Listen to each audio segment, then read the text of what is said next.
सो vacation से पहले हमने जो है वो ये लास्ट लेक्चर जो है वो किया था, and now we are going to continue with this. So let's give it a brief review. Definition है पहले chapter 6 के अंदर arithmetic sequence की, a sequence which is formed by adding a constant number to a given number. ठीक है, ये तरीका है इनफैक्ट जिससे कि आप सीक्वेंस बनाते हैं, और फिर इसके अंदर लिखा हुआ है कि वे a is the given number, first term होगा सीक्वेंस का, और d जो है वो कॉमन डिफरेंस होगा। ठीक,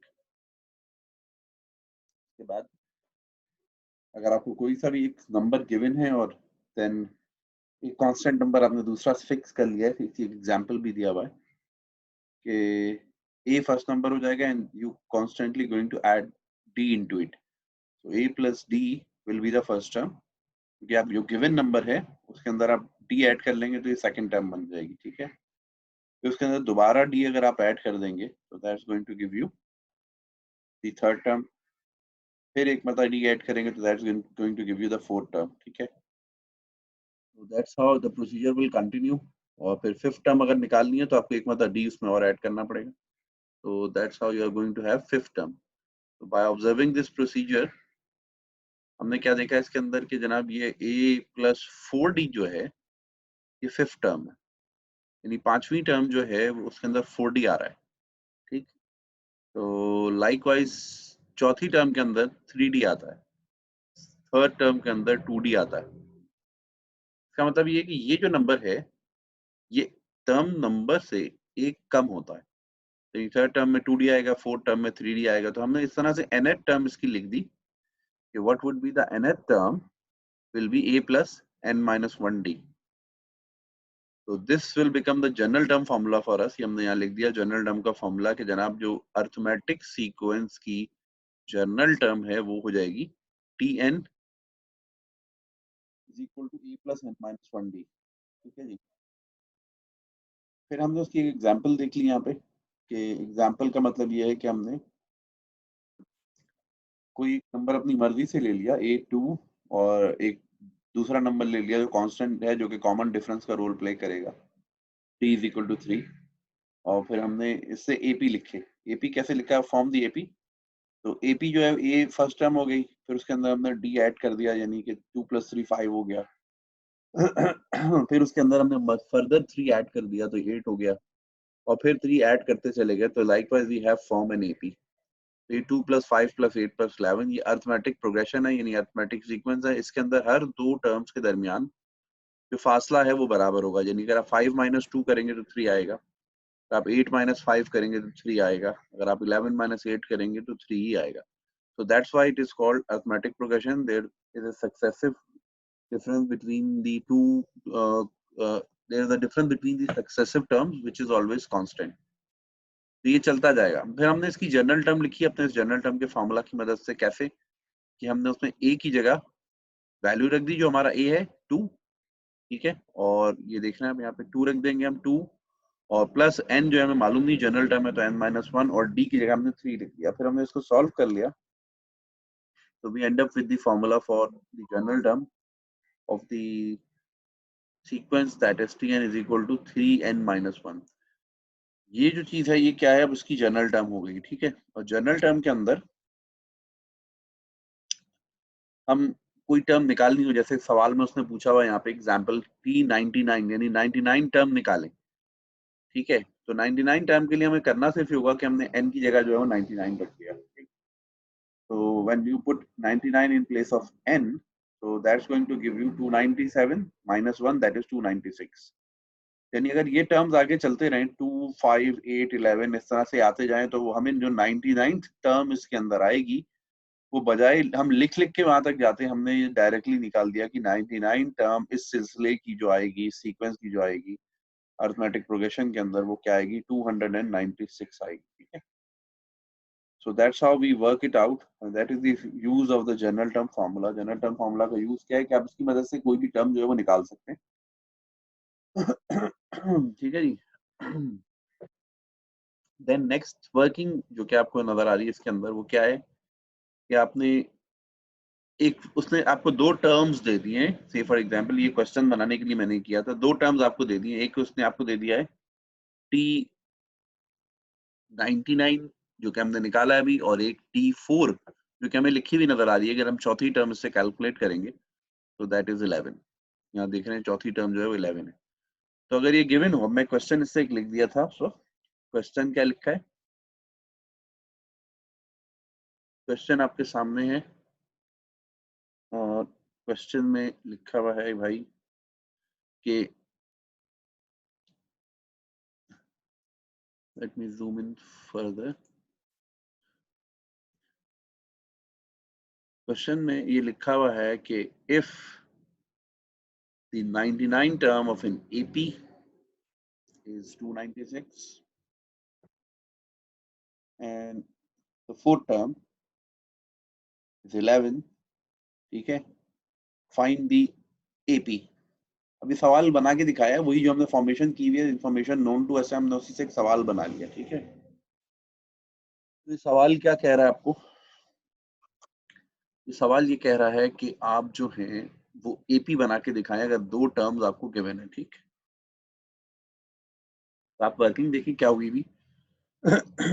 वर्किंग के अंदर हमने सबसे पहले T99 की वैल्यू रख दी 296, और राइट हैंड साइड पे जो लिखा हुआ है ये जनरल टर्म का फॉर्मूला है, और जनरल टर्म के फॉर्मूला में आपने देखा था n-1 आता है। तो यू कैन सी कि ये क्या हो जाएगा, a प्लस 98d हो जाएगा। why 98? Because this is T99। ठीक है, so the first information given to us as T99 is as 296, we have formed an equation with that, the first equation ये आपको नजर आ रही है स्क्रीन पर। 296 is equal to a plus 98d।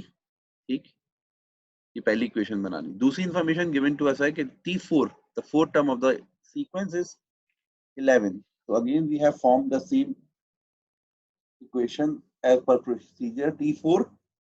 T4 11 लिखा हुआ, और उसके बाद फिर a प्लस 3d। 3 क्यों लिया है? क्योंकि ये T4 है, तो n-1 आता है, तो इसलिए यहाँ पे 4 की जगह यहाँ पे 3 आ जाएगा, n-1।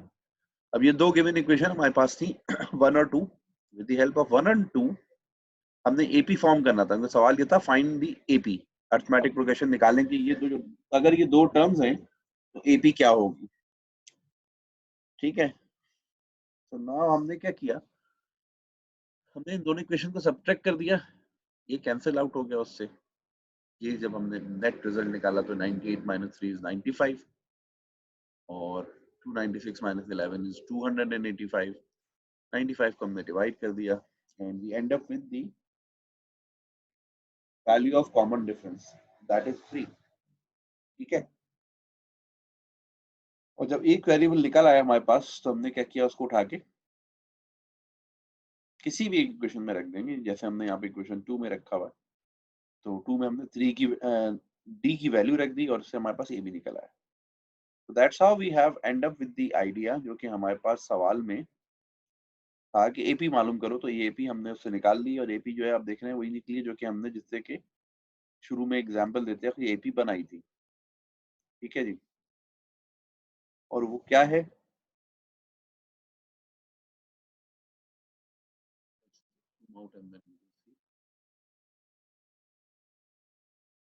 वो आपको नजर आ रही है जो एपी लिखी हुई है, यही वाली एपी है, यानी 2, 5 और 8। यानी अगर आप स्टार्ट करेंगे तो ए जो है वो आपका 2 है, और अगर आप इसमें 3 मजीद ऐड कर देंगे तो what's that going to give you the next term of an AP. 2 plus 3 5 हो जाएगा। यानी ये आपने एपी जो है वो डिस्कवर करी। तो ये एक पैटर्न है जिसके ऊपर सवाल आते हैं और बनते भी हैं कि दो टर्म दे देंगे कोई सी भी एपी की, और आपसे कहेंगे फाइंड दी एपी। तरीका यही रहेगा, दो टर्म से आप दो इक्वेशन बना लेंगे, दोनों को साइमल्टेनियसली सॉल्व करके एपी डिस्कवर कर लेंगे। और वो जो पहला काम हमने किया था, जो ऊपर लिखा हुआ है, जिसमें हमने जनरल टर्म निकाली है। ठीक है, ये जो जनरल टर्म निकली हुई हमारे पास, ये at times can be asked you in MCQ that if the first term is 2 and the common difference is 3, then the general term of an AP is dash। तो दिस सिंपल वर्किंग, ये जो आपको यहाँ हुई नजर आ रही थी, आपको इस जनरल टर्म के फॉर्मूला में ये रखकर आपको जो है कैलकुलेट करना पड़ेगा कि जनरल टर्म का फॉर्मूला क्या है। दो तीन पैटर्न अगर उसने दिए हैं तो यू कैन इजीली कैलकुलेट कि जनाब जनरल टर्म का पैटर्न क्या है। ये सवाल जो है ऑब्वियसली अगर 5 नंबर के क्वेश्चन है तो उसमें बन सकता है। और इसके अंदर एक चीज ऐड भी हो सकती है, शायद हमने की भी, वो देखते हैं इसके अंदर। वो आपसे फर्दर सवाल भी पूछ सकता है जनाब T99 ये गिवन थी, T4 गिवन थी, ये तो आपने यहाँ तक निकाल लिया। हो सकता है फिर कहे ऑल्सो फाइंड पार्ट बी के अंदर, ऑल्सो फाइंड बी, कोई भी term they they, for example term 33 मालूम करें या टर्म 34 मालूम करें। तो आप क्या करेंगे, क्योंकि अब जाहिर बात है इन्फॉर्मेशन यहाँ तो गिवन नहीं थी, आप उसकी मदद से जनरल टर्म का फॉर्मूला लिखेंगे और उसके बाद से उसकी मदद से आप जो है वो टर्म निकाल भी लेंगे।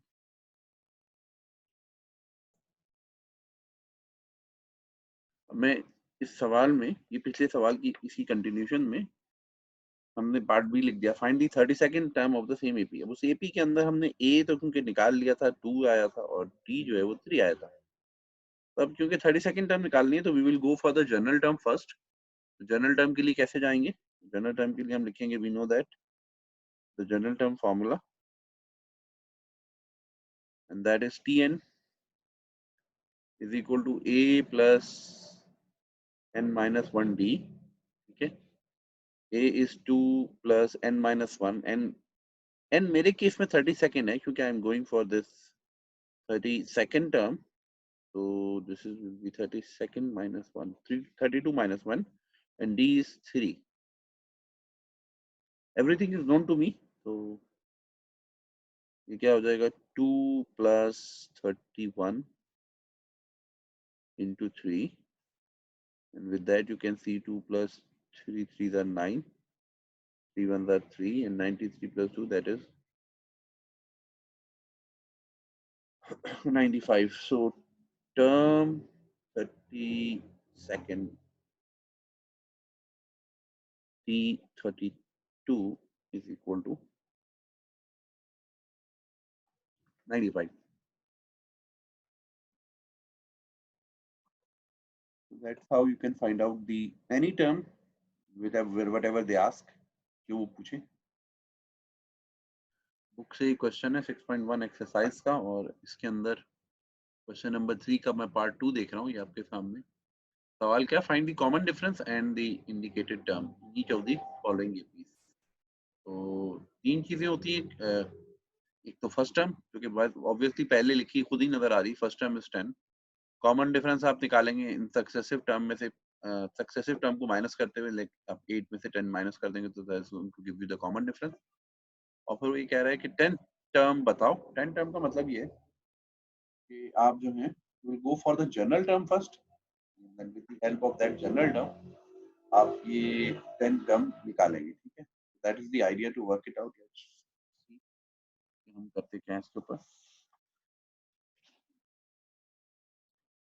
ये बिल्कुल इसी तरह का सवाल है जैसे अभी हमने ये किया है, और इसकी एग्जांपल देखिए। सो मैं यहाँ पे नंबर डाल के कर देता हूँ। This is your question number, मैंने एक्सरसाइज 6.1 से लिया है, और इसके अंदर ये क्वेश्चन नंबर 3 का पार्ट 2 है, और ये एपी गिवन है। मैं एपी यहाँ लिख दूँ 10, 8, 6, 4, और आपसे ये कह रहा है कि जनाब इसकी 10th टर्म निकालो।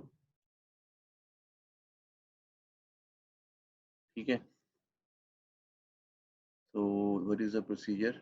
आपने क्या किया, हमने कहा कि जनाब ए जो है यहाँ 10 है, टी जो होगा वो कॉमन डिफरेंस होता है, यानी मैं T2 माइनस T1 किसी भी दो सक्सेसिव टर्म को माइनस करने से निकाल सकते हैं। T2 is 8 second term, T2 का मतलब minus 10 is minus 2, so that common difference is minus 2। ठीक है, और फिर मैं जनरल टर्म का फॉर्मूला लिख लेता हूँ।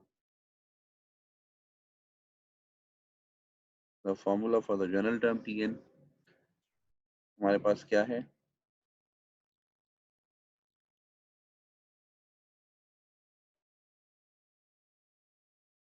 ठीक है, ये हमारा जनरल टर्म का फॉर्मूला है, और इसके अंदर हमने वैल्यूज रख देनी पहले। ये मेरे पास क्या है 10, एन मुझे मालूम नहीं फिलहाल, और मैं डी के साथ, डी जो है मेरा -2 है, तो working for that is minus minus plus हो जाएगा 2n, और ये 3 माइनस है तो ये फिर माइनस हो जाएगा वापस, और ये 2 रह जाएगा। ठीक है, So this is 10 minus 2 is 8 plus 2n.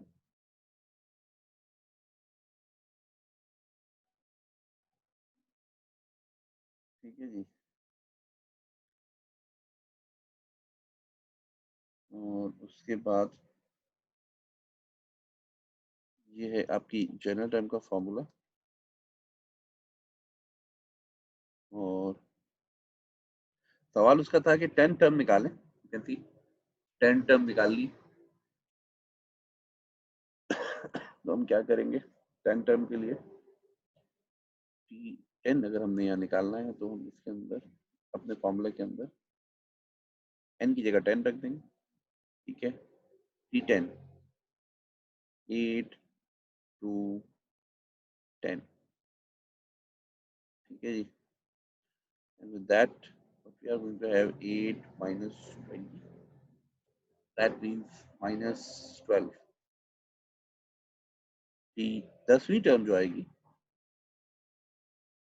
वो -12 आएगी अगर आप इस टर्म सीक्वेंस को आगे परसू करते रहे।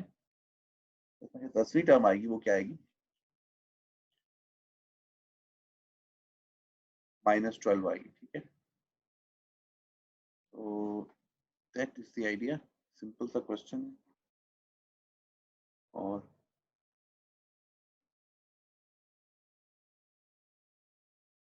बेसिक क्वेश्चन है क्या इसके अंदर, ऑब्वियसली ये हमने चीज देखी भी है, बुक से इसलिए ले लिया ताकि आपको के इसमें आपको ये समझ में आ जाए आइडिया कि क्या है बुक के अंदर क्या है, और जो हमने जो थ्योरी स्टार्ट करी वो क्या है। ठीक है, इस तरह से बुक से सवाल और भी ले लेंगे, तो with the help of that we can